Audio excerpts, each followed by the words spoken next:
ماشاء اللہ لا حول ولا قوة الا باللہ العلی العظیم۔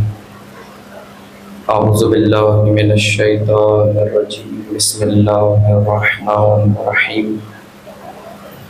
الحمد للہ الملک الحق المبین، ابتعثہ بالنور المبین والبرہان الجلی والمنہاج البادی والکتاب الہادی، وسرته خیر سرا وشجرته خیر شجرا، اغصانها معتدلة وثمارها متعدلة، مولده بمکہ وہجرته بطیبہ، علا بها ذکره وامتد منها صوته، ارسله بحجة کافیہ وموعظة شافیہ ودعوة متلافیہ، اظہر به الشرائع المجہولہ وقمع به بدع المدخولہ، وبین به الاحکام المفصولہ، ثم الصلاة والسلام والتحیۃ والاکرام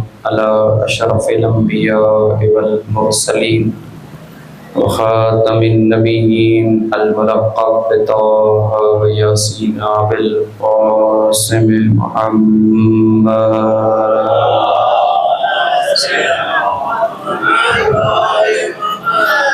وعلی اہل بیتہ الطیبین الطاہرین المعصومین المظلومین المنتخبین المنتجبین الہداۃ المہدیین، واللعنۃ الدائمۃ الباقیۃ علی اعدائہم اجمعین، من لیلنا ھذا الی قیام یوم الدین، آمین یا رب العالمین۔ اما بعد فقد قال رسول اللہ صلی اللہ علیہ وآلہ، انی تارک فیکم الثقلین، کتاب اللہ وعترتی اہل بیتی، ما ان تمسکتم بہما لن تضلوا بعدی۔ صلوات پڑھ لیجیے محمد والے۔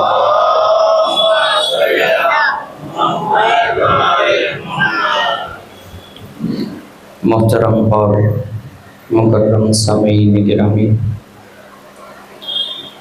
حدیث شریفہ پیغمبر گرامی اسلام کی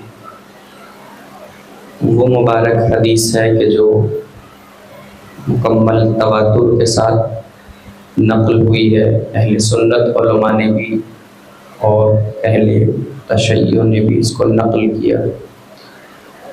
دو حدیثیں پیغمبر کی ایسی ہیں کہ جو کمال تواتر کے ساتھ ہیں، کہ جن کا کوئی انکار کرنے والا نہیں ہے۔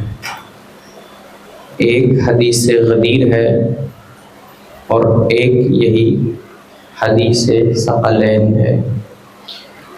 یہ میں نے اس لیے تلاوت کی کہ یہ ایام جو اس وقت گزر رہے ہیں، یہ حدیث تقریباً انہی ایام سے وابستہ اور پیوستہ ہے، اور ایک عظیم سانحہ پیغمبر کی وفات سے قبل اور شہادت سے قبل پیش آیا، کہ جسے یوم الرزیہ یا المیہ جمعرات یا واقعہ قرطاس کے نام سے یاد کیا گیا ہے، کہ اگر پیغمبر کی شہادت پیر کے دن ہے تو یہ واقعہ جمعرات کے دن یعنی پیش آیا ہے۔ اور وہ عظیم واقعہ ہے کہ جو بلکہ یوں کہوں کہ تاریخ انسانیت میں سب سے پہلی توہین رسالت جہاں ہوئی ہے، یہ وہی واقعہ ہے کہ جب پیغمبر اسلام نے، اہل سنت علماء نے بھی لکھا ہے، صحیح بخاری میں حدیث قرطاس موجود ہے اور اس میں تمام باتیں ابتدائی میں تمہید میں عرض کروں گا، انشاءاللہ اس کے بعد میں فضائل کی طرف اسی حدیث کی روشنی میں آگے بڑھوں گا اور اپنے سفر کو طے کروں گا۔ پیغمبر اسلام نے اصحاب کے مجمع میں فرمایا کہ مجھے قلم و دعوات دے دو تاکہ میں ایسی بات تمہارے لیے لکھوں، ایسی وصیت و نصیحت لکھوں کہ جس کے بعد تم کبھی گمراہ نہیں ہوگے۔ مگر مجمع سے ایک بہت بڑا گروہ سرگرم ہوا اور یہ کہہ کے اٹھا کہ جن کے سردار مسلمانوں کے دوسرے سیاسی خلیفہ وہ یہ اٹھے اور اٹھنے کے بعد انہوں نے کہا پیغمبر اسلام کی شان میں گستاخی کی، اہل سنت کی کتابوں میں بھی ہے، اور نبی کی توہین کی گئی اس طریقے سے یہ کہہ کے کہ پیغمبر نعوذ باللہ ان پہ غلبہ ہو گیا ہے بیماری کا اور یہ ہذیان بک رہے ہیں، کہ جس کا اردو میں ترجمہ اگر آپ اردو صحیح بخاری نکالیں گے، ابھی نیٹ پہ بھی سرچ کریں گے تو وہاں اس کا یہ ترجمہ انہوں نے لکھا کہ مسلمانوں کے دوسرے سیاسی خلیفہ نے پیغمبر کو کہا کہ یہ بڑبڑا رہے ہیں، نعوذ باللہ کہ یہ برا رہے ہیں، نبی کو کہا کہ یہ بڑبڑا رہے ہیں۔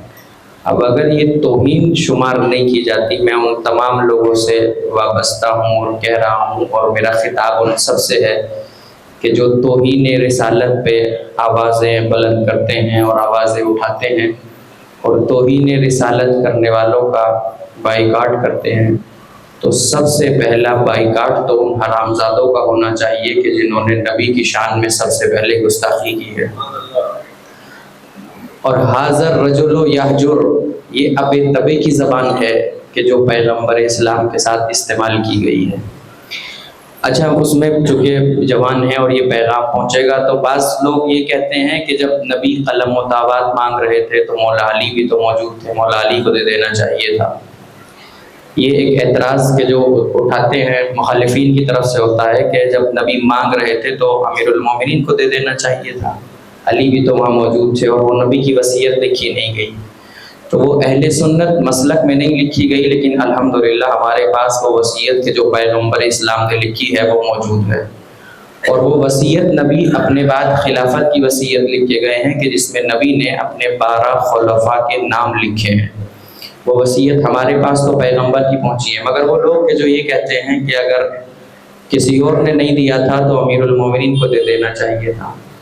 مسئلہ یہ ہے کہ پہلے اس کنڈیشن اور سچویشن کو جو وہاں کریٹ ہوئی وہ ایسی تھی، حالات اتنے بگاڑ دیے گئے پیغمبر اسلام کے سامنے کہ نوبت قتل و غارت گری تک پہنچنے والی تھی حضور کے سامنے، اور نبی نہیں چاہتے تھے کہ امت کا سب سے پہلا فتنہ پیغمبر کے سامنے برپا ہو جائے، نبی کی آنکھوں کے سامنے۔ تو لہٰذا امیر المومنین نے، اور دوسرا یہ ہے کہ امیر المومنین اگر کاغذ و قلم و دعوات دے دیتے تو نبی کو لکھنا کیا تھا؟ امیر المومنین کی خلافت۔ تو آج کا مورخ یہ کہہ دیتا کہ یہ امیر المومنین نے نبی سے زبردستی لکھوا لیا تھا۔ نبی تو کچھ اور لکھنا چاہتے ہوں گے، مگر علی نے زبردستی اپنی خلافت کا اعلان لکھوایا اور اپنے بارے میں وصیت لکھوائی۔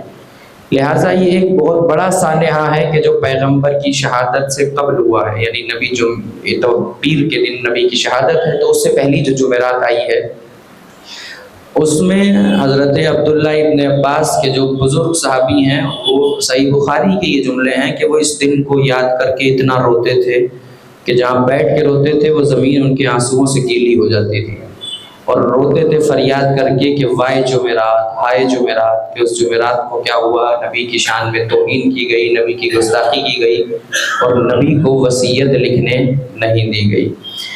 یہ حدیث جو میں نے، یہ تھوڑی سی طویل تھی جو میں نے آپ کی خدمت میں پیش کی، یہ حدیث کہ جو میں نے تلاوت کی ہے یہ اسی موضوع سے مرتبط حدیث ہے اور انہی ایام کی حدیث ہے، اور یہ بھی حدیث غدیر کی طرح کمال تواتر کے ساتھ نقل کی گئی ہے۔ حدیث مبارکہ ثقلین، جس طریقے سے حدیث غدیر کی سند پہ کسی کو اعتراض نہیں ہے، اس کے جملوں پہ اعتراض نہیں ہے، اور یہ جرأت کسی میں نہیں ہے کہ کہے کہ یہ حدیث ضعیف ہے یا نبی نے یہ نہیں فرمایا تھا۔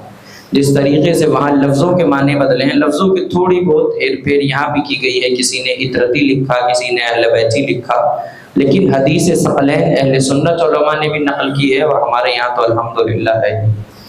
کیا فرمایا نبی نے کہ میں تمہارے درمیان دو گرا قدر، سادہ سا ترجمہ اس کا یہ ہے کہ میں تمہارے درمیان دو وزنی چیزیں، ثقلین کہتے ہیں دو وزنی چیزیں، گرا قدر چیزیں چھوڑے جا رہا ہوں۔ ایک ان میں اللہ کی کتاب ہے اور دوسرے میری اطرت ہے۔ اور ان کو چھوڑے جانے کا فائدہ کیا ہے؟ کیوں چھوڑ کے جا رہے ہیں؟ اس لیے کہ لَن تَمَسَّكْتُمْ بِهِمَا لَن تَضِلُّوا بَعْدِي، فائدہ یہ ہے کہ اگر میرے جانے کے بعد تم ان دونوں کو پکڑے رہو گے تو میرے بعد کبھی گمراہ نہیں ہوگے۔ اور یہ دونوں کیا کریں گے؟ لن یفترقا حتی یرد علی الحوض، اور ان دونوں میں جدائی نہیں آئے گی، نہ قرآن اہل بیت سے جدا ہوں گے نہ اہل بیت قرآن سے جدا ہوں گے، یہاں تک کہ دونوں میرے پاس حوض کوثر تک آ جائیں گے۔ یہ حدیث کا ایک سادہ سا ترجمہ ہے۔ اب سوال یہ پیدا ہوتا ہے کہ نبی کو کتنا ضروری تھا قرآن اور اہل بیت کو اس دنیا میں چھوڑ کے جانا؟ نبی کے لیے کیوں ضروری تھا قرآن اور اہل بیت کو چھوڑ کے جانا، اور نبی کے لیے کتنا ضروری تھا اس دنیا میں قرآن اور اہل بیت کو چھوڑ کے جانا؟ تو اللہ نے جتنے بھی انبیاء بھیجے ہیں اس دنیا میں، ان میں سے ہر نبی کو اللہ نے کوئی نہ کوئی معجزہ دے کے بھیجا ہے۔ مثلاً جناب موسیٰ کا ذکر آتا ہے تو فوراً آپ کے ذہنوں میں کیا آئے گا؟ عصا، ماشاءاللہ سلامت رہیے، عصائے موسیٰ۔ کیوں؟ اس لیے کہ وہ جناب موسیٰ کا معجزہ ہے۔ اسی طریقے سے جب جناب عیسیٰ کا ذکر آتا ہے تو کیا ذہنوں میں آتا ہے؟ ہاں، اللہ ہے، مردوں کو زندہ کر دیتے ہیں، نابیناؤں کو بینائی دے دیتے ہیں، مبروس جو ہوتے تھے انہیں شفا دے دیتے، یہ جناب عیسیٰ کا معجزہ تھا۔ اس کے بعد اور آگے بڑھیں تو جناب داؤد ہے، وہ کیا کرتے ہیں؟ لوہے کو موم بنا دیتے ہیں۔ ماشاءاللہ آج تو مجلس نیچے سے بھی ہو رہی ہے۔ تو وہ کیا کرتے تھے؟ لوہے کو موم بنا دیتے تھے، یہ جناب داؤد کا معجزہ تھا۔ اس کے بعد اسی طریقے سے انبیاء کی ایک طویل فہرست، جب جناب ابراہیم کو یاد کریں گے تو ان کا معجزہ کیا تھا؟ آگ کو گلزار بنا دیا، یہ جناب ابراہیم کا معجزہ ہے۔ آپ نے یہ سارے معجزات سن لیے، اب آپ سب سے میرا چھوٹا سا آسان سا سوال یہ ہے کہ آپ سب میں سے کسی نے بھی جناب موسیٰ کا عصا دیکھا ہے؟ نہیں دیکھا؟ دیکھا انہوں نے بھی نہیں ہے جو خاموش بیٹھے ہیں، کسی نے بھی ہم میں سے نہیں دیکھا، ہم میں سے کسی نے بھی وہ موم نہیں دیکھا جسے جناب داؤد نے لوہے سے موم بنایا ہے، نہ ہم نے وہ پھول دیکھا جسے جناب ابراہیم نے آگ سے بنایا تھا۔ وجہ کیا ہے؟ اس کا سبب یہ ہے کہ ہر نبی کی نبوت اپنے زمانے تک تھی۔ جب نبی اس دنیا سے گیا معجزہ بھی نبی کے ساتھ چلا گیا، موسیٰ اس دنیا سے گئے معجزہ ساتھ چلا گیا، عیسیٰ اس دنیا سے گئے معجزہ ان کے ساتھ چلا گیا، یعقوب اس دنیا سے گئے معجزہ ان کے ساتھ چلا گیا۔ لیکن یہ جو ہمارے آخری نبی ہیں، یہ اللہ کے حبیب ہیں، یہ اللہ کے محبوب ہیں، یہ اللہ کے لاڈلے ہیں، اور اللہ اپنے حبیب کو تو اپنے پاس بلا لے گا، لیکن ان کی نبوت ان کے زمانے تک محدود نہیں رہے گی، بلکہ ہمارے نبی کی نبوت کو جانا ہے قیامت تک۔ تو جب نبی کی نبوت کو قیامت تک جانا ہے تو اللہ کو کوئی ایسا معجزہ بھی دینا چاہیے کہ جو قیامت تک باقی رہے گا۔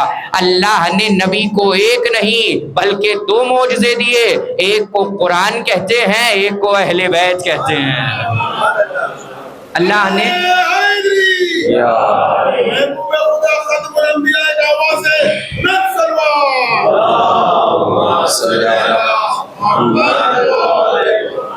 تو اللہ نے نبی کو ایک نہیں بلکہ دو معجزے دیے، ایک معجزہ قرآن ہے اور ایک معجزہ اہل بیت ہے۔ اب آپ سمجھ گئے نبی کے لیے کیوں ضروری تھا قرآن اور اہل بیت کو چھوڑ کے جانا؟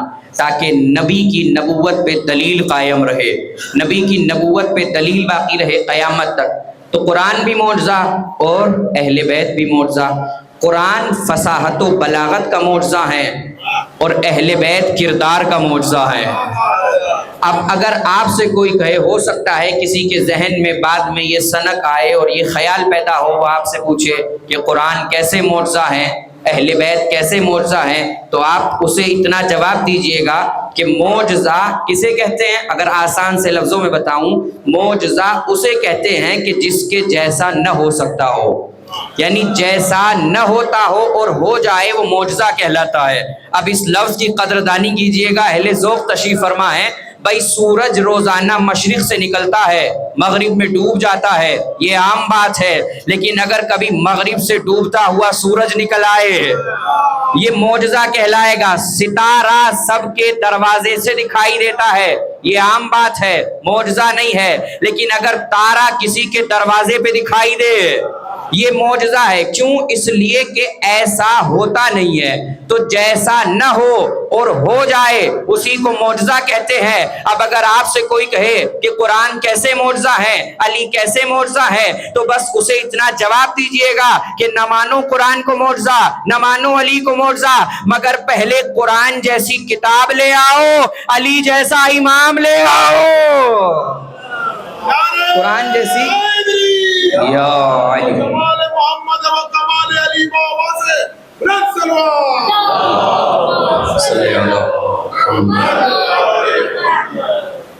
قرآن جیسی کتاب لاؤ اور علی جیسا کردار لاؤ.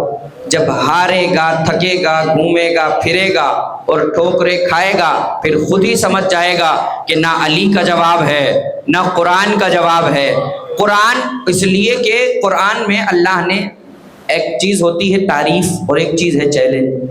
تعریف تو آپ سب برداشت کر لیں گے. مثلاً مجھے 3-4 دن ہو گئے یہاں مجلس پڑھتے ہوئے. اب آپ میں سے جو محبت کرنے والے ہوں گے وہ کہہ دیں گے ٹھیک ٹھاک پڑھ لیتے ہیں مولانا، اچھی پڑھ لیتے ہیں. سب کہیں گے ہاں اچھی پڑھتے ہیں. مگر اگر کوئی میری محبت میں آگے بڑھے اور اسماعیل بھائی کہتے ہیں کہ جیسی مولانا پڑھتے ہیں ایسی کوئی پڑھتا ہی نہیں، تو اب آپ میں سے کوئی برداشت نہیں کرے گا. آپ کہہ دیں گے ارے نہیں 10-20 کو تو میں جانتا ہوں جو ان سے اچھی پڑھتے ہیں، فلاں کو تو میں جانتا ہوں جو ان سے اچھی پڑھتے ہیں. معاملہ کیا ہے؟ معاملہ یہ ہے کہ تعریف تو ہر کوئی برداشت کر لیتا ہے، چیلنج کوئی برداشت نہیں کرتا. اللہ نے قرآن میں بس قرآن کی تعریف ہی نہیں کی بلکہ چیلنج بھی دیا ہے. نہیں مانتے اسے اللہ کی کتاب، لے آؤ اس کے جیسا. اس کے جیسا نہیں لا سکتے، اس کے 10 سوروں کا جواب لے آؤ. 10 سوروں کا جواب نہیں لا سکتے، اس کے ایک سورے کا جواب لے آؤ. اور کمال تو یہ ہے کہ اللہ نے کسی سورے کا نام نہیں لیا. بھائی قرآن میں جہاں بڑے سورے ہیں وہیں چھوٹے سورے بھی ہیں. قرآن میں جہاں سورہ بقرہ ہے وہیں سورہ کوثر بھی ہے. اللہ نے نام نہیں لیا، نام نہ لے کے بتایا. نہ قرآن کے بڑے کا جواب نہ قرآن کے چھوٹے کا جواب. بھائی اللہ نے قرآن کو 114 سوروں میں تقسیم کر کے کہا نہ اس کے بڑے کا جواب نہ اس کے چھوٹے کا جواب. اور نور اہل بیت کو 14 حصوں میں تقسیم کر کے کہا نہ یہاں اکبر کا جواب نہ یہاں اصغر کا جواب، نہ اہل بیت کے بڑے کا جواب اور نہ اہل بیت کے چھوٹے کا جواب. کیوں نہیں ہے؟ اس لیے کہ یہ بھی معجزہ ہے. اہل بیت کردار رسول کا معجزہ ہے اور قرآن فصاحت و بلاغت رسول کا معجزہ ہے. رسول نے کیا کہا؟ یہ 2 معجزے میں یہاں چھوڑ کے جا رہا ہوں. اور ان کے چھوڑ کے جانے کا کمال کیا ہے؟ اچھا معجزہ اگر میں اور آسان کروں اپنی بات کو، معجزہ کیوں ضروری ہوتا ہے؟ معجزہ اصل میں منصب الہی کی دلیل ہوتا ہے. مثلا آپ کو شاید یہ بات اس طرح سمجھ میں نہ آئے. ایک صاحب ہوں، بچپن سے آپ کے ساتھ رہ رہے ہوں، آپ ہی کی طرح سوتے ہیں، آپ ہی کی طرح کھاتے ہیں، آپ ہی کی طرح چلتے ہیں، آپ ہی کے محلے میں رہتے ہیں. اور ایک دن جب وہ جوان ہو جائیں تو آپ ہی سے کہنے لگے کہ میں اللہ کا رسول ہوں. اب آپ میں سے کتنے لوگ ہوں گے جو مانیں گے؟ نہیں مانیں گے. کیوں نہیں مانیں گے؟ بھئی ہمارے ساتھ پیدا ہوا، ہمارے محلے میں رہتا ہے، ہمارے علاقے میں رہتا ہے، ہم ہی جیسا ہے. اس کا مطلب یہ ہے کہ بشریت کا مزاج آج بھی یہ ہے کہ اپنے جیسے کو رسول نہیں مانتا. اب انہیں کیا کہا جا سکے کہ جو عقل انسانی سے پرے باتیں کرتے ہیں. بھئی اگر کوئی کہے تو اب اسے کیا کہیں گے؟ اگر کوئی یہ کہے کہ میں اللہ کی طرف سے آیا ہوں، آپ ہی کے جیسا ہو، تو آپ اسے کیا کہیں گے؟ کہ اللہ کی طرف سے آئے ہو تو معجزہ دکھاؤ. اللہ کی طرف سے آئے ہو تو معجزہ دکھاؤ. اس کا مطلب یہ ہے کہ معجزہ منصب الہی کی دلیل ہوتا ہے. اسی لیے امت مسلمہ کے بہت بڑے طبقے نے اس بات ہی سے انکار کر دیا کہ جو نبی کے بعد نبی کی جگہ پہ آئے گا وہ اللہ کی طرف سے ہوگا.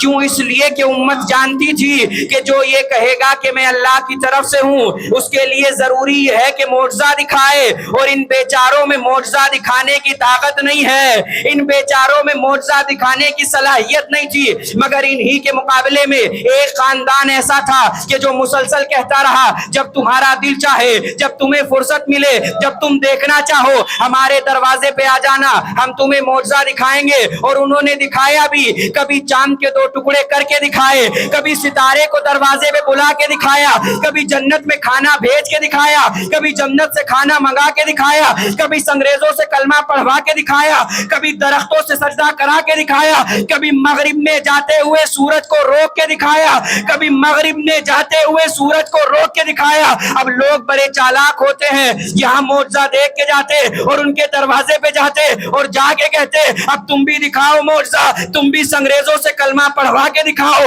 چاند کے 2 ٹکڑے کر کے دکھاؤ، جنت سے کھانا منگا کے دکھاؤ، جنت میں کھانا بھیج کے دکھاؤ، مغرب میں جاتے ہوئے سورج کو روک کے دکھاؤ، مغرب میں جاتے ہوئے سورج کو روک کے دکھاؤ. اب سوچنے کی بات ہے نا، وہ بیچارہ مغرب میں جاتے ہوئے سورج کو کیسے روکتا جو میدان سے بھاگتا ہوا اپنا گھوڑا نہ روک سکے. وہ بیچارہ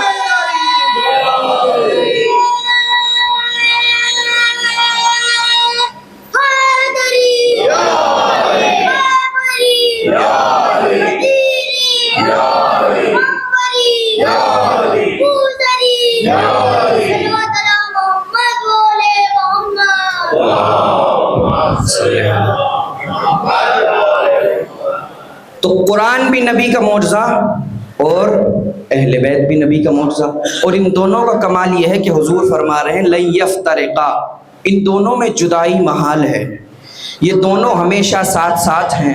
اور یہ حدیث امیر کائنات کے علاوہ کسی اور کے بارے میں نہیں ملے گی آپ کو کہ فلاں قرآن کے ساتھ ہے یا قرآن فلاں کے ساتھ ہے، صرف اور صرف ذات علی ہے جس کے بارے میں نبی نے کہا القرآن مع علی وعلی مع القرآن۔ اچھا، یہ ساتھ اور ساتھی ایسا ہے، نبی نے کیا کہا؟ قرآن علی کے ساتھ اور علی قرآن کے ساتھ۔ یہ ساتھ اور ساتھی ایسا رشتہ ہے، ساتھ ہمیشہ دونوں طرفہ نہیں ہوتا، معاشرے میں بھی آپ دیکھتے ہوں گے ساتھ کبھی کبھی ایک طرفہ بھی ہوتا ہے۔ مثلا آپ جا رہے ہوں راستے پہ، کسی کو دیکھ لیا بیٹھا ہوا پریشان ہے، آپ نے رک کے کہا کہ کیا ہوا؟ اس نے کہا کہ پریشان ہوں۔ آپ نے کہا کہ گھبراؤ نہیں، ہم تمہارے ساتھ ہیں، تو آپ تو اس کے ساتھ ہو گئے لیکن وہ آپ کے ساتھ نہیں ہے، یہ ساتھ ایک طرفہ ساتھ ہے۔ چلیے میں اپنی بات کو اور آسان کر دیتا ہوں، اللہ نے قرآن میں کہا ان اللہ مع المتقین، اللہ متقی کے ساتھ ہے، یعنی جہاں جہاں متقی ہوگا وہاں وہاں اللہ ہوگا۔ لیکن کیا کسی میں جرت ہے کوئی یہ کہے کہ جہاں جہاں اللہ ہے وہاں وہاں متقی ہے؟ نہیں کہہ سکتا، اس لیے کہ یہ ساتھ ایک طرفہ ساتھ ہے۔ بھئی آپ پریشان آدمی کے ساتھ، پریشان آدمی آپ کے ساتھ نہیں، اللہ متقی کے ساتھ، متقی اللہ کے ساتھ نہیں۔ پوری کائنات میں اکیلا ملا علی جس کے لیے نبی نے کہا قرآن علی کے ساتھ، علی قرآن کے ساتھ۔ جس طرح قرآن علی کے ساتھ ہے اسی طرح علی بھی قرآن کے ساتھ ہے، اور یہ ساتھ لمحہ لمحہ کا ساتھ، یہ ساتھ لہجہ لہجہ کا ساتھ، یہ ساتھ چولی دامن کا ساتھ، یہ ساتھ وقت وقت کا ساتھ۔ اب اس کا مطلب یہ ہے کہ اگر علی اور قرآن میں رشتہ ہے تو جیسا جیسا قرآن ہوگا ویسا ویسا علی ہوگا، جیسا جیسا علی ہوگا ویسا ویسا قرآن ہوگا۔ بھئی قرآن طیب ہے، علی بھی طیب ہے، قرآن طاہر ہے، علی بھی طاہر ہے، قرآن طہارت ہے، علی بھی طہارت ہے، قرآن ہادی ہے، علی بھی ہادی ہے، قرآن ہدایت ہے، علی بھی ہدایت ہے، قرآن صادق ہے، علی بھی صادق ہے، قرآن صداقت ہے، علی بھی صداقت ہے، قرآن علم ہے، علی بھی علم ہے، قرآن عالم ہے، علی بھی عالم ہے، قرآن ہادی ہے، علی بھی ہادی ہے، قرآن ہدایت ہے، علی بھی ہدایت ہے۔ بس دونوں میں فرق یہ ہے کہ قرآن کتاب مبین ہے، علی امام مبین ہے۔ بس فرق یہ ہے کہ قرآن میں سورہ کوثر ہے، علی ساقی کوثر ہے۔ بس فرق یہ ہے کہ قرآن میں تذکرہ جنت و نار ہے، علی قسیم جنت و نار ہے۔ بس فرق یہ ہے کہ قرآن میں سورہ توبہ ہے، علی وسیلہ توبہ ہے۔ بس فرق اتنا ہے کہ قرآن کہو تو تلاوت نہیں ہوتی، علی علی علی کہو تو عبادت ہوتی ہے۔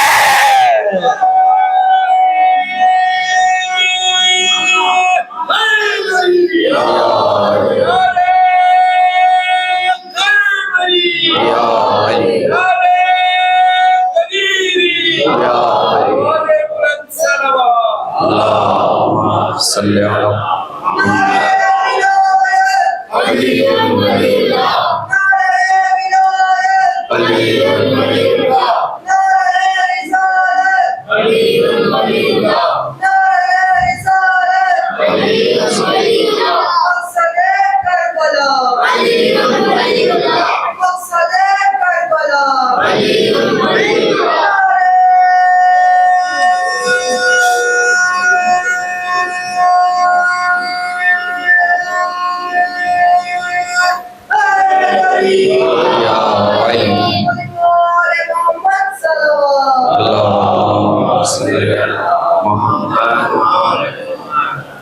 تو علی کا نام آیا ہے تو اب سب کے چہرے کھل گئے۔ بول لیں تو اس ذکر میں بولنے کی عادت ڈالا کریں۔ مجھے تو اس خاموش سامع کو دیکھ کے حیرت سی ہوتی ہے اور میرا اندر سے دل بھی دکھتا ہے کہ کہیں اسے خاموش بیٹھا ہوا جناب میثم تمار دیکھ لیں گے تو کیا کہیں گے کہ میں تو زبان کٹانے کے بعد بھی علی علی کر رہا تھا، تو زبان ہونے کے باوجود بھی خاموش بیٹھا ہوا ہے۔ تو علی کے ذکر میں بولیں گے، بولنے کی عادت ڈالی۔ اور میں پہلے ہی دن کہہ چکا ہوں آپ سے کہ بولنے سے ہوتا کچھ نہیں ہے، بس عقیدے پہچانے جاتے ہیں۔ اور یہ ہاتھ آپ کے خطیب کی تعریف میں نہیں اٹھتے بلکہ غدیر کی تائید میں اٹھتے ہیں۔ اور مجھے اب ایک جملہ یاد آ گیا ہے بڑا خوبصورت، مولانا طاہر القادری صاحب کا. اچھا مجھے ان کی ساری باتوں سے اتفاق نہیں ہے، مگر مجھے یہ ان کی بات بڑی اچھی لگتی ہے. یہ آپ کے ہاتھ اٹھتے ہوئے ہاتھ بھی آج بھی یہ بہت سارے لوگوں کے منہ پہ تماچا ہیں اور بہت سارے لوگوں کو کچھ یاد دلاتے ہیں. ان سے ایک دن کسی نے سوال کیا کہ یہ بتائیے کہ آپ مسلمان ہیں؟ انہوں نے کہا الحمدللہ. کہا علی سے محبت کرتے ہیں؟ انہوں نے کہا 100%. کہا علی میں اور ان باقیوں میں کوئی فرق ہے؟ انہوں نے کہا 100%. اب وہ فرق آپ کو بتانے سے پتہ نہیں چلے گا بلکہ دیکھنے سے پتہ چلے گا. جب ان سے کہا نا کہ علی میں اور ان میں کوئی فرق ہے، انہوں نے کہا 100%. کہا وہ کیا فرق ہے؟ انہوں نے کہا سب کو خلافت ملی ہے ایسے، علی کو خلافت ملی ہے ایسے. علی کو خلافت اس طرح ملی ہے. تو جب ہم یہ کرتے ہیں تو بہت سارے لوگوں کو کچھ نہ کچھ یاد آتا ہے. تو قرآن علی کے ساتھ ہے اور علی قرآن کے ساتھ ہے. اور یہ کس نے فرمایا؟ یہ آپ کے نبی نے فرمایا ہے. اب آئیے آگے بڑھیے. قرآن کی عظمت میں پیغمبر نے اور فرمایا من فی قلبہ قرآن لیحرقہ النار. نبی فرماتے ہیں کہ جس دل میں قرآن ہوگا اللہ اسے جہنم میں نہیں جلائے گا. جس کے دل میں قرآن ہوگا اللہ اسے جہنم میں نہیں جلائے گا. مگر آگے نبی نے پھر فرمایا، یہ حدیث پوری نہیں ہے، نبی نے پھر کہا مگر قرآن سب کے دل میں اترتا ہی نہیں ہے. کسی کے دل میں اتر جاتا ہے، کسی کے گلے میں اٹک جاتا ہے. قرآن ہر ایک کے دل میں اترتا ہی نہیں ہے. اب میں پریشان ہو گیا یہ حدیث پڑھنے کے بعد. میں نے کہا اللہ کے قرآن تو ہی بتا یہ کیا ماجرا ہے؟ کسی کے دل میں اترتے ہو، کسی کے گلے میں اٹکتے ہو. قرآن نے کہا تو نے نبی کی ایک حدیث پڑھی ہے کہ قرآن جس کے دل میں ہوگا اسے جہنم کی آگ نہیں جلائے گی. کیا نبی کی یہ حدیث نہیں پڑھی کہ قرآن علی کے ساتھ ہے، علی قرآن کے ساتھ ہے؟ اب اس کے بعد جو کوئی بھی مجھے گلے سے دل میں اتارنے کی کوشش کرتا ہے میں پہلے جھانک کے دیکھتا ہوں، اگر دل میں علی ہے اتر جاتا ہوں ورنہ گلے میں اٹک جاتا ہوں. جس کے دل میں علی ہوگا علی مولا علی مولا صبح کے ساتھ دل بولا علی مولا علی مولا صبح سے پہلے دل بولا علی مولا علی مولا صبح سے پہلے دل بولا علی مولا علی مولا ایک میزان میں ٹولا علی مولا علی مولا ایک میزان میں ٹولا علی مولا علی مولا.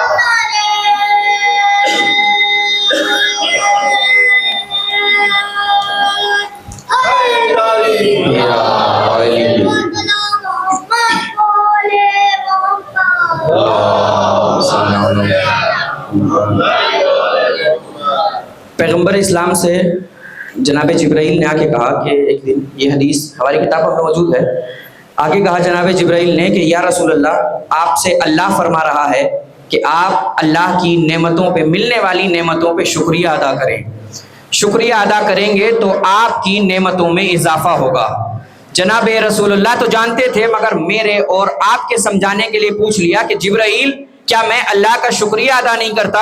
بھئی اگر نبی شکریہ ادا نہ کریں تو اس کے علاوہ کون ہوگا کہ جو اللہ کے شکریہ کا حق ادا کر سکے؟ جبرائیل کہتے ہیں کہ اللہ نے آپ کو قرآن دیا، اس کا شکریہ ادا کیجئے. آپ کو شریعت دی، اللہ کا شکریہ ادا کیجئے. اور ہمارے بزرگوں کا دستور یہ ہے، بلکہ قرآن میں اللہ فرماتا خود ہے کہ شکریہ ادا کرو گے تو نعمتوں میں اضافہ ہو جائے گا.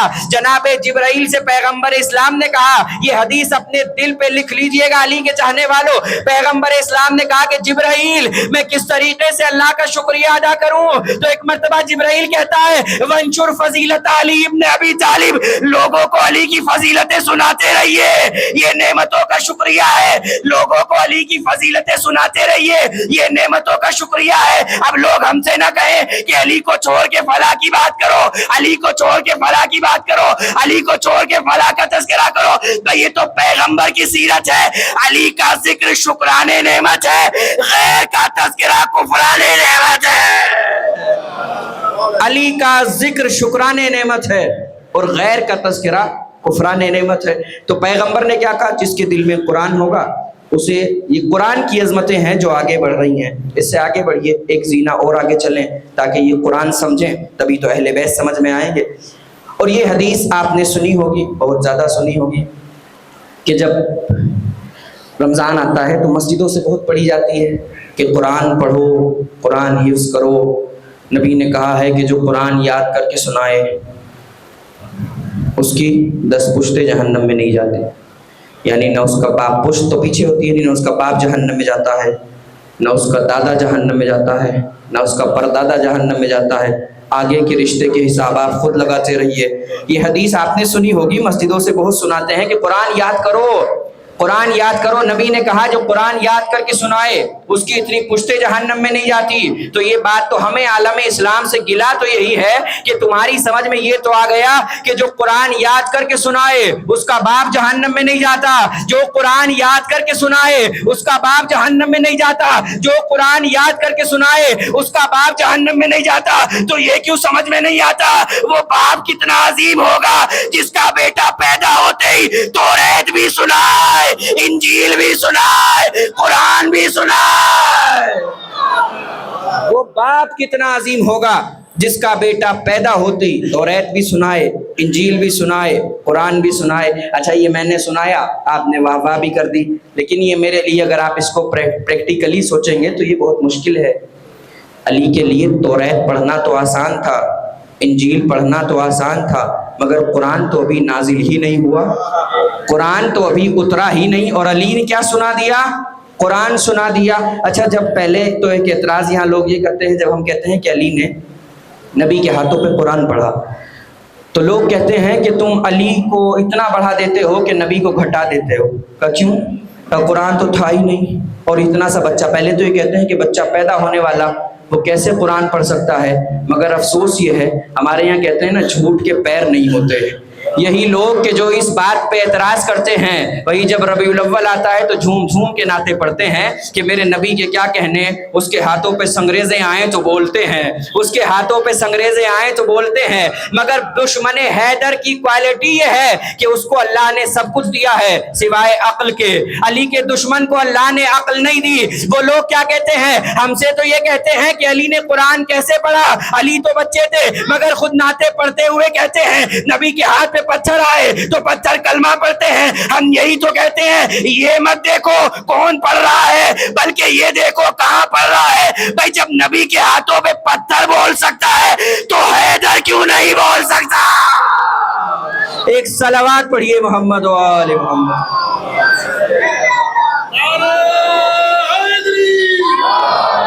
مولا علی کے چاہنے والوں، امام حسین کی زیارت کی تمنا رکھنے والوں، خوشنودی خاتون جنت صدیقہ طاہرہ سلام اللہ علیہ، ایک آواز سے بلند صلوات.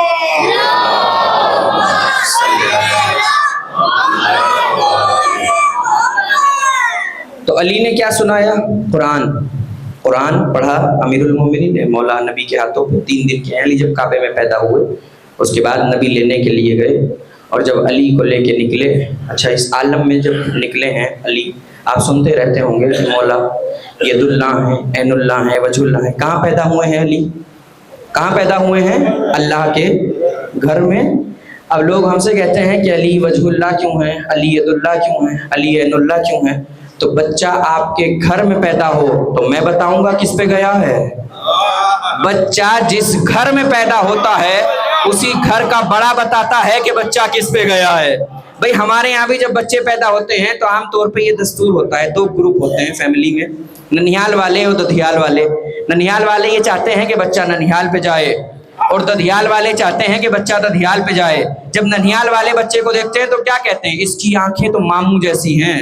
جب ننیال والے دیکھیں گے اس کی پیشانی اس کے خالہ جیسی ہے، اس کے ہاتھ اس کے نانا جیسے ہیں. جب ددھیال والے دیکھیں گے تو کیا کہیں گے؟ اس کا چہرہ اس کے باپ جیسا ہے، اس کے پیر اس کے چچا جیسے ہیں. یعنی ددھیال والے چاہتے ہیں کہ بچہ ددھیال پہ جائے، ننیال والے چاہتے ہیں کہ بچہ ننیال پہ جائے. اور یہ چہرے، آنکھیں، لکیریں، صورتیں منانے والے لوگ ہر جگہ ہوتے ہیں. آپ کے یہاں بھی جب بچہ پیدا ہوتا ہے تو یہ باتیں کرتے ہیں نا، یہ تو تب ہوتا ہے جب کوئی بندے کے گھر میں پیدا ہو. اب عجیب اتفاق ہے، علی کسی بندے کے گھر پیدا ہی نہیں ہوا. علی پیدا ہوا ہے اللہ کے گھر. جب ابو طالب علی کو لے کے آئے, لوگوں نے کہنا شروع کیا علی کی آنکھیں ہاشم پہ, علی کے ہونٹ فلاں پہ, علی کے ہاتھ فلاں پہ, علی کا چہرہ فلاں پہ. ادھر سے آواز آئی ہے میرے حبیب علی کسی کے گھر پیدا نہیں ہوا, علی پیدا ہوا ہے میرے گھر. اس کی آنکھیں عین اللہ, اس کے ہاتھ ید اللہ, اس کا چہرہ وجہ اللہ.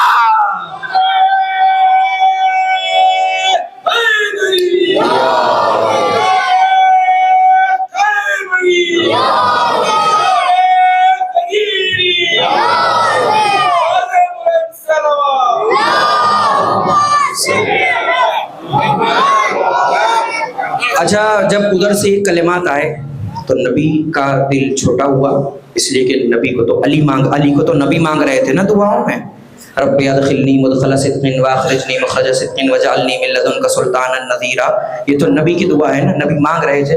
مگر جب ادھر سے آواز آئی چہرہ وجہ اللہ, آنکھیں عین اللہ, ہاتھ ید اللہ, زبان لسان اللہ, تو نبی نے سوچا کہ سارا کا مانگا تو میں نے اپنے لیے تھا, ہو گیا سارا کا سارا اللہ کا. فوراً نبی نے کہنا شروع کیا لحموں کا لحمی یا علی, دموں کا دمی یا علی, سلموں کا سلمی یا علی, حربوں کا حربی یا علی. علی تیرا خون میرا خون, تیرا گوشت میرا گوشت, تیری ہڈیاں میری ہڈیاں. تو یہ طے ہو گیا نا, آدھا علی اللہ کا, آدھا علی نبی کا. علی سے دشمنی رکھو گے آدھی لعنت یہاں سے آئے گی, آدھی لعنت وہاں سے آئے گی. علی سے کلی کلی علی علی چمن چمن کلی کلی علی علی شہر شہر کلی کلی علی علی نگر نگر گلی گلی علی علی نام پیغمبر علی علی راکیشور علی علی حسنین کے بابا علی علی رسول کے بابا علی علی عباس کے بابا علی علی زینب کے بابا علی علی دریا کا پانی علی علی موجوں کی روانی علی علی کعبے میں ولادت علی علی مسجد میں شہادت علی علی منبر کی زینت علی علی محفل کی زینت علی علی میں مست کلندر علی علی میں مست کلندر علی علی بس پہلا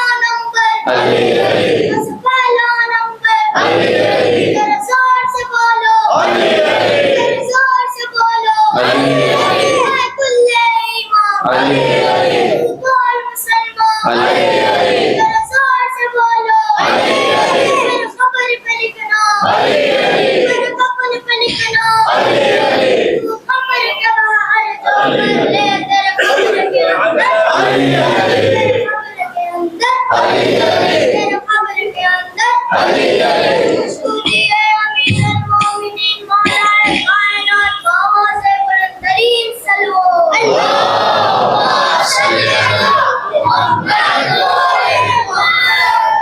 ماشاءاللہ سلامت علیہ. تو علی جب پیدا ہوئے خانہ کعبہ میں تو نبی 3 دن تک علی کعبے میں رہے. اس کے بعد نبی آئے تو نبی کو دیکھ کے علی نے آنکھیں کھولی. جب دست زبردست نبوت کی گرمی کو علی نے محسوس کیا تو علی نے اپنی آنکھیں کھول دی اور سب سے پہلے نبی کے چہرے کو دیکھا. اور اس کے بعد توریت سنائی, کہا یا رسول اللہ آپ کہیں تو توریت سناؤ. توریت سنائی. نبی نے کیا کہا سند دی بعد میں کہ توریت اہل توریت سے بہتر پڑھی, انجیل اہل انجیل سے بہتر پڑھی, اور قرآن بالکل ایسے پڑھا کہ جیسے میں پڑھتا ہوں. میں یہ کہہ رہا تھا کہ یہ میرے لیے پڑھنا آسان ہے, آپ کے لیے سننا بھی آسان ہے کہ علی نے قرآن پڑھا, لیکن اسے پریکٹیکلی سوچیں گے تو یہ بہت دشوار ہے. مثلا میں ہی یہاں آیا ہوں مجلس پڑھنے کے لیے, اب مجھ سے کوئی صاحب کہتے ہیں کہ ابھی مولانا تنویر صاحب یہاں اشرا پڑھ کے گئے ہیں, انہوں نے اس موضوع پہ اشرا پڑھا ہے, آپ بھی پڑھ دیجیے. تو اگر میں پڑھ لکھ کے آیا ہوں تو میرے لیے پڑھنا آسان ہوگا.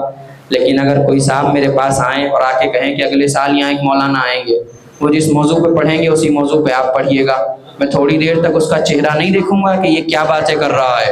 اس لیے کہ پڑھے پڑھائے کو پڑھنا آسان ہے, مگر جو ابھی پڑھا ہی نہیں گیا اسے پڑھنا بہت مشکل ہے. علی کے لیے توریت پڑھنا آسان تھا, انجیل پڑھنا آسان تھا, مگر قرآن پڑھنا مشکل تھا. مگر کمال علی یہ ہے کہ جیسے توریت پڑھی اسی طرح قرآن پڑھ دیا. جس طرح سے علی نے توریت پڑھی اسی طرح سے قرآن پڑھ دیا. قرآن تو ابھی نازل بھی نہیں ہوا, اور نازل ہوگا کیسے قرآن؟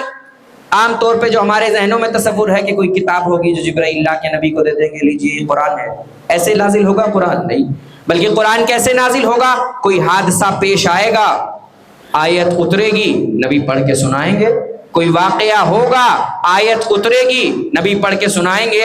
اس طرح سے قرآن بنے گا. قرآن کوئی کتابی صورت میں تو لا کے جبرائیل نہیں دیں گے, بلکہ کیسے نازل ہوگا؟ کوئی حادثہ پیش آئے گا, آیت نازل ہوگی, نبی پڑھ کے سنائیں گے. کیا ہوگا؟ کوئی بستر پہ سوئے گا تو آیت آئے گی, کوئی غار میں روئے گا تو آیت آئے گی, کوئی تلوار چلائے گا تو آیت آئے گی, کوئی روٹیاں دے گا تو آیت آئے گی, کوئی میدان میں ڈٹے گا تو آیت آئے گی, کوئی میدان سے بھاگے گا تو آیت آئے گی. ابھی یہ ہوا تو نہیں. کہاں ہے؟ تمام مسلمانوں نے لکھا کہ قرآن اللہ کے علم میں تھا.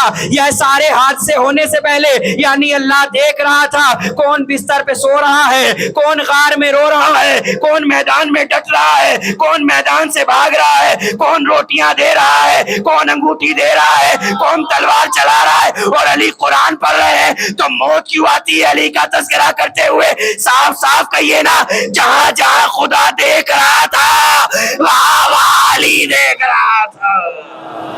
ایک صلوات پڑھیے محمد و آل محمد کے نام.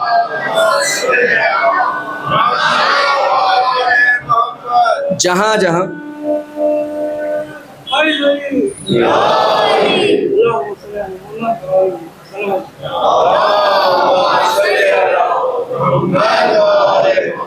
اس سے بلند صلوات پڑھی محمد و آل.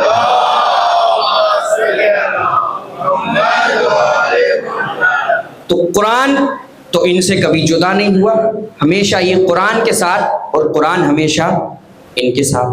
قرآن تو آپ سب پڑھتے ہیں ماشاءاللہ. قرآن جہاں رکھتے ہیں جس کپڑے میں لپیٹ کے, اسے کیا کہتے ہیں آپ؟ ہم یہاں جزدان, غلاف, وہ سارے علاقے کے اعتبار سے بہت سارے لفظ ہیں.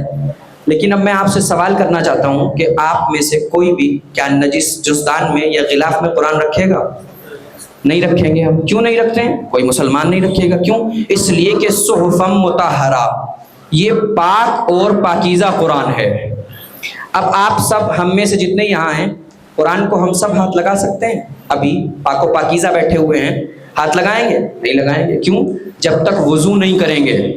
یعنی قرآن اتنا پاک ہے کہ اس کو چھونے کے لیے ایکسٹرا طہارت کی ضرورت ہے. ایک اضافی طہارت لینی ہوگی, اس کے بعد قرآن کو چھونا ہوگا. اس لیے کہ قرآن خود کہتا ہے لا یمسہ الا المطہرون, جب تک پاک نہ ہو جاؤ اسے ہاتھ نہ لگانا. یہ پاک اور پاکیزہ کتاب ہے. یعنی قرآن ایسا پاک کہ جسے بس پاک نہیں چھو سکتا جب تک ایک اضافی طہارت نہ لے لے. جب تک ایک اضافی طہارت انسان کے پاس نہ ہو تب تک قرآن کو ہاتھ نہیں لگایا جا سکتا. اس لیے کہ یہ قرآن پاک ہے, صحفم مطہرہ, یہ قرآن پاک و پاکیزہ ہے. تو اب جو علی اس کے ساتھ ہمیشہ رہے گا وہ کم از کم آیت تطہیر کا مصداق ہوگا. اب جو جنگلوں میں پیدا ہوئے ہیں وہ تو قرآن کے ساتھ نہیں ہو سکتے. وہ کہ جو نجس بستروں پہ پیدا ہوئے ہیں وہ ہر وقت قرآن کے ساتھ نہیں ہو سکتے. اس لیے کہ قرآن پاک ہے, قرآن کے ساتھ ہمیشہ وہی رہے گا. ادھر جتنے ہم پاک رہیں گے جتنی دیر, اتنی دیر قرآن کو چھو سکتے ہیں. ادھر طہارت ختم ہوگی, ادھر قرآن سے علیحدہ ہو جائیں گے. مگر نبی کیا کہہ رہے ہیں؟ قرآن علی کے ساتھ, علی قرآن کے ساتھ. اور یہ ساتھ محدود ساتھ نہیں ہے. اس کا مطلب یہ ہے کہ جیسا پاک قرآن ہے ایسے ہی پاک علی ہیں. تو میں کیا کہہ رہا ہوں؟ قرآن پاک ہے. تمام مسلمانوں کا اجماع ہے کہ اسے نجس کپڑے میں نہیں رکھ سکتے, اس لیے کہ یہ پاک قرآن ہے. ابھی شاید میری بات نہ پہنچی ہو, ایک حاجی صاحب چلے جائیں حج کرنے کے لیے اور وہاں سے زمزم لے آئیں, اور زمزم لانے کے بعد شراب کی بوتلوں میں ڈال کے دینے لگے. آپ لے لیں گے, پلٹ کے نہیں کہیں گے ارے آپ کا دماغ خراب ہو گیا, یہ کیا کر رہے ہیں؟ وہ کیا کہیں گے؟ بھائی یہ بھی تو بوتل ہے. آپ کہیں گے نہیں نہیں, آب زمزم پاک ہے, یہ نجس بوتل میں نہیں آ سکتا. شاید اب بھی آپ نہیں سمجھے.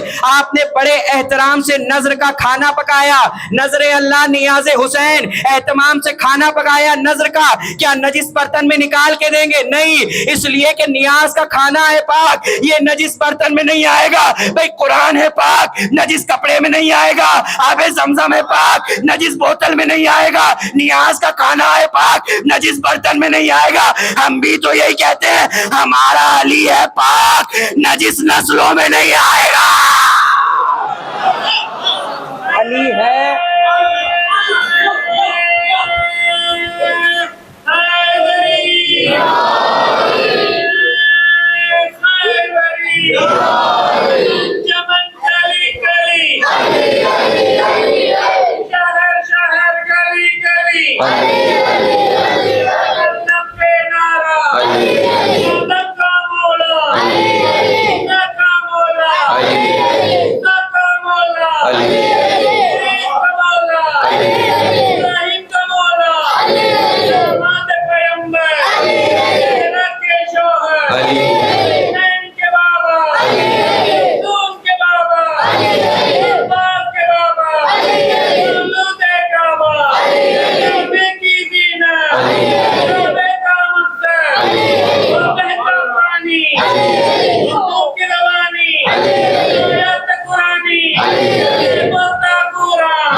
سلامت رہیے, خدا آپ کو آباد رکھے.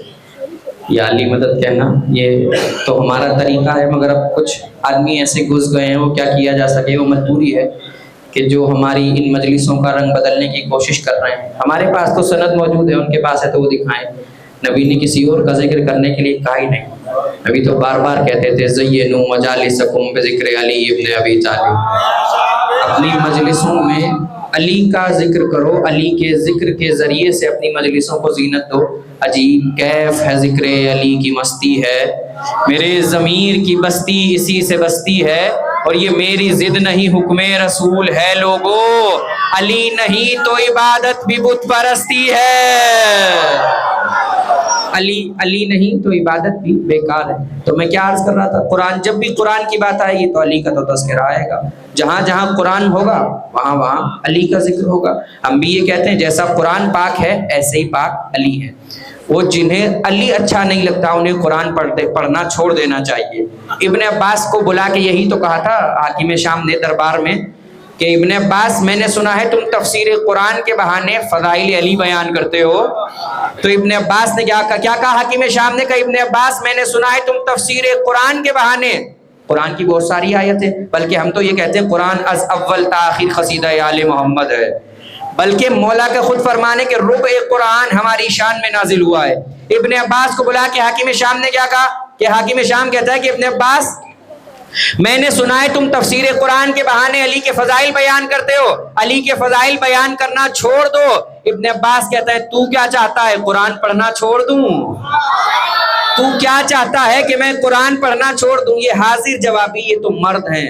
عورتوں میں بھی اگر علی سے محبت آ جائے تو ان حاکم شام جیسے لاکھوں آدمی بھی جمع ہو جائیں تب بھی علی کی چاہنے والی عورتوں کا مقابلہ نہیں ہو سکتا. آپ سنتے تو ہیں جنگ صفین میں ایک عورت اکیلی علی کے سارے بھاگتے ہوئے لشکر کو روک دیتی تھی اور اس کا نام تھا دارمیہ. جب جنگ صفین میں کئی مہینے چلی ہے علی کے لشکر کے قدم اکھڑنے لگتے تھے نا, یہ دارمیہ بلندی پہ جاتی تھی اور جا کے رجس پڑھتی تھی لوگوں آج جس علی کو چھوڑ کے جا رہے ہو قیامت میں اسی سے سامنا ہوگا, قیامت میں بھی یہی علی ملے گا, وہاں کیا منہ دکھاؤ گے. یہ دارمیہ حج پہ پہنچی, امیر المومنین اس دنیا سے ظاہری طور پہ اس دنیا سے رخصت ہو چکے تھے. حاکم شام کو اطلاع ملی کہ دارمیہ آئی ہوئی ہے. کون دارمیہ؟ وہی کہ جو جنگ صفین میں رجس پڑھ کے علی کے بھاگتے ہوئے لشکر کو اکٹھا کر لیتی تھی. حاکم شام نے کہا کہ بلاؤ ہم اسے ملیں گے. اب علی کی چاہنے والی کا روب و دبدبا دیکھیے. میں کہہ رہا ہوں مرد تو مرد, علی اگر عورت کے دل میں بھی علی کی ولایت آ جائے تو یہ عورت کو بھی شیر بنا دیتی ہے. حاکم شام نے بلا لیا, دارمیہ آ گئی. دارمیہ سے پہلا سوال تو دارمیہ کو چڑھانے کے لیے حاکم شام نے یہ کیا کہ دارمیہ میں نے سنا ہے علی مر گئے. دارمیہ کہتی ہے علی نہیں مرے, عدالت مر گئی ہے. علی نہیں مرے, عدالت مر گئی ہے. پھر حاکم شام کہتا ہے دارمیہ تم علی کے فضائل بہت پڑھتی تھی, علی کی فضیلت نہیں سناؤ گی؟ دارمیہ کہتی ہے کہ نہیں ابھی وقت نہیں ہے. کہ ایک فضیلت تو علی کی سنا دو, کیا علی کے فضائل تمہارے پاس ختم ہو گئے؟ دارمیہ کہتی ہے حاکم شام یاد رکھنا اگر میں علی کے فضائل پڑھنا شروع کر دوں موسم حج تمام ہو جائے گا, علی کی ایک فضیلت تمام نہیں ہوگی. موسم حج تمام ہو جائے گا, علی کی ایک فضیلت تمام نہیں ہوگی. جب یہ باتیں ہونے لگی تو حاکم شام نے دارمیہ سے جب مکمل طور پہ رسوا ہو گیا علی کی چاہنے والی سے تو دارمیہ سے کہتا ہے کہ دارمیہ اگر ہم تمہیں کچھ دیں تو لے لو گی؟ دارمیہ کہتی ہے کہ کیوں نہیں لیں گے. حاکم شام نے کہا کہ 100 سنہرے بالے, عربوں کے اونٹوں کی مہنگی ترین قسم کا, دارمیہ کو 100 سنہرے بالوں والے اونٹ دے دیے جائیں. حاکم شام نے جب دے دیے تو دارمیہ نے کہا کہ دے تو رہے ہو مگر اتنا یاد رکھنا لینے کے بعد بھی تو رہے گا, علی علی رہے گا. یہ لینے کے بعد بھی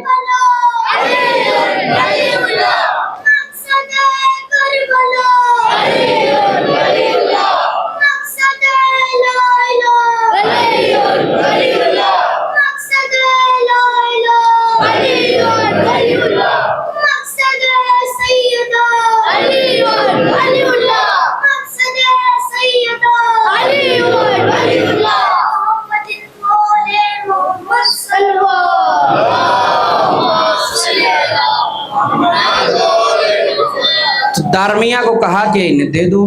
جب دارمیہ کو مل گئے وہ لکھ کے دے دیے کہ اتنے اونٹ حاکم شام کی طرف سے انہیں دے دیے.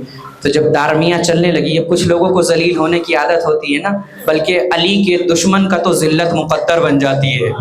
جب دارمیہ چلنے لگی تو دارمیہ کو روک کے حاکم شام کہتا ہے دارمیہ جا رہی ہو ذرا اتنا تو بتاؤ اگر علی ہوتے تو کیا تمہیں اتنا دیتے؟ پھر جواب سنیے علی کی چاہنے والی کا, دارمیہ اگر علی ہوتے تو کیا تمہیں اتنا دیتے؟ دارمیہ رکی, مڑی اور مڑنے کے بعد کا تو اتنے کی بات کر رہا ہے, علی ہوتے تو 1 درہم بھی نہ دیتے, اس لیے کہ علی بیت المال سے غریبوں کا پیٹ بھرتے تھے, آدمی نہیں خریدتے تھے.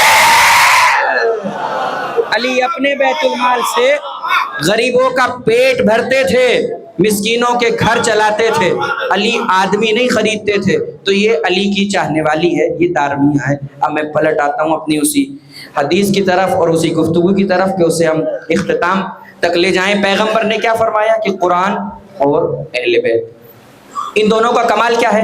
یہ ایک دوسرے سے جدا نہیں ہوں گے، ایک دوسرے کے ساتھ ہیں، لن یفترقا، ان میں جدائی نہیں ہوگی۔ کب تک نہیں ہوگی؟ ان دونوں کو تھامے رہو گے، پکڑے رہو گے تو کیا ہوگا؟ یہ تمہیں میرے پاس حوض کوثر تک لے آئیں گے۔ قرآن اور اہل بیت کہاں لے جائیں گے؟ حوض کوثر تک۔ یعنی قرآن کو تھامے رہیے، اہل بیت کو تھامے رہیے، یہ کہاں لے جائیں گے؟ حوض کوثر تک۔ لیکن کیا ہمیں صرف حوض کوثر پہ جانا ہے؟ مسلمان سارے عالم اسلام میں پوچھ لیجئے سب سے کہاں جانا ہے، سب کہیں گے جنت۔ نمازیں پڑھتے ہیں لمبی لمبی کس لیے؟ جنت میں مل جائے۔ روزہ رکھتا ہے گرمیوں میں اس لیے جنت مل جائے۔ اور آج کل تو پتہ نہیں مسلمان کیا کیا کر دیتا ہے اس جنت میں جانے کے لیے۔ بس جنت سب کی آرزو مسلمانوں کی کیا ہے؟ جنت، جنت مل جائے، جنت میں چلے جائیں، جنت میں پہنچ جائیں۔ مگر نبی کیا کہہ رہے ہیں؟ قرآن اور اہل بیت کو تھام لو، یہ تمہیں حوض کوثر تک لے آئیں گے۔ میں کہوں گا یا رسول اللہ ہمیں تو جنت میں جانا ہے، آپ حوض کوثر پہ کیوں بلا رہے ہیں؟ میں آپ کو مثال کے ذریعے سے سمجھاؤں۔ مثلاً میں آ رہا تھا احمد آباد سے، میں فلائٹ میں تھا، زین بھائی سے بات چیت ہوئی، کہا کہاں آنا ہے؟ انہوں نے کہا مولانا آپ ایئرپورٹ سے باہر نکلیے۔ میں نے کہا کہ مجھے جہاں مجلس ہوگی وہاں کا پتہ بتائیے، مجھے مجلس پڑھنے آنا ہے، میں مجلس پڑھنے آیا ہوں، ایئرپورٹ سے باہر نکل کے کیا کروں گا؟ آپ مجھے وہ پتہ بتائیے نا جہاں مجلس ہوگی، آپ حسینیہ کا پتہ بتائیے۔ انہوں نے کہا مولانا پریشان نہ ہوئیے، آپ ایئرپورٹ سے باہر نکلیے، وہاں میرا بھائی ملے گا، وہ آپ کو عاشور خانے میں لے آئے گا۔ بھائی ہمیں جانا ہے جنت میں، نبی کہہ رہے ہیں حوض کوثر پہ آؤ، حوض کوثر پہ آؤ، حوض کوثر پہ آؤ۔ میں کہوں گا یا رسول اللہ جنت کا پتہ بتائیے، نبی کہیں گے تم حوض کوثر پہ آ جاؤ، یہاں ساقی کوثر ملے گا، حوض کوثر تک تم آ جاؤ، یہاں ساقی کوثر ملے گا، وہ تمہیں جنت میں لے جائے گا۔ تو آج مانو یا کل مانو، ماننا سب کو علی کو ہے۔ آج دیکھو یا کل دیکھو، دیکھنا سب کو علی کو ہے۔ مولا کی خود حدیث ہے، جناب حارث حمدان امیر المومنین کے صحابی ہیں، نہج البلاغہ میں مولا نے نصیحتیں بھی کی ہیں، لکھا ہے یہ حدیث کہ جو ہر مومن کے ٹوٹتے ہوئے دل کا سہارا ہے نا، یہ حارث حمدان سے مولا نے کہا تھا۔ کیسے کیسے چاہنے والے تھے علی کے۔ دوپہر ہو رہی تھی، علی کے دروازے پہ دستک دی حارث حمدان نے، دروازہ کھولا، غلام نے کہا کون؟ مولا حارث حمدان آیا ہے۔ علی نکلے، حارث ابھی صبح تو مجھ سے ملاقات کر کے گئے تھے، پھر آ گئے۔ حارث حمدان نے کہا کہ یا علی میں سوچ رہا تھا کہیں میں مر نہ جاؤں اور آپ کی زیارت سے محروم نہ ہو جاؤں، میرے دل میں خیال آیا کہ ایک بار اور آپ کا چہرہ دیکھ لوں۔ علی نے مسکرا کے کہا حارث جاؤ، آرام سے اپنے گھر سو جاؤ، اس لیے کہ من یموت یرانی، جو بھی مرتا ہے وہ علی کو دیکھتا ہے، جو بھی مرے گا وہ علی کے چہرے کو ضرور دیکھتا ہے، جس کی بھی روح نکلے گی۔ اب ہمارے لیے تو وہ افراد کہ جو اپنی سیاہ کاریوں کو یاد کریں گے مرتے ہوئے، ان کی جان نکلنے میں تکلیف ہوگی، مگر جو علی کے چہرے کو دیکھ رہے ہوں گے ان کی جان نکلنے میں کیا عجب، اس لیے کہ عاشق و معشوق کی ملاقات کا وقت ہے۔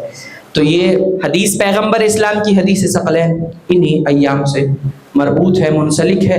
میں نے گزارش کر دی آپ کی خدمت میں کہ یہ جو دن گزر رہے ہیں نا، 28 سفر سے قریب قریب ہم ہو رہے ہیں، اہل سنت مانتے ہیں 12 ربیع الاول کو نبی کی وفات ہے، تو 12 ربیع الاول سے پہلے بھی جو 4 دن ہیں ان میں یہ عظیم حادثہ پیش آیا کہ جب پیغمبر اسلام کی توہین کی گئی اور نبی کو ہزیان و بکواس کی نسبت دی گئی، اور نعوذ باللہ یہ کہا گیا کہ نبی برا رہے۔ اردو میں جب آپ صحیح بخاری کا ترجمہ پڑھیں گے تو وہاں یہ ہے کہ یہ برا رہے ہیں، بڑبڑا رہے ہیں حضور کو، اس طریقے کی گستاخانہ جملے اور کلام کیے گئے۔ اس کے بعد نبی نے کیا کہا؟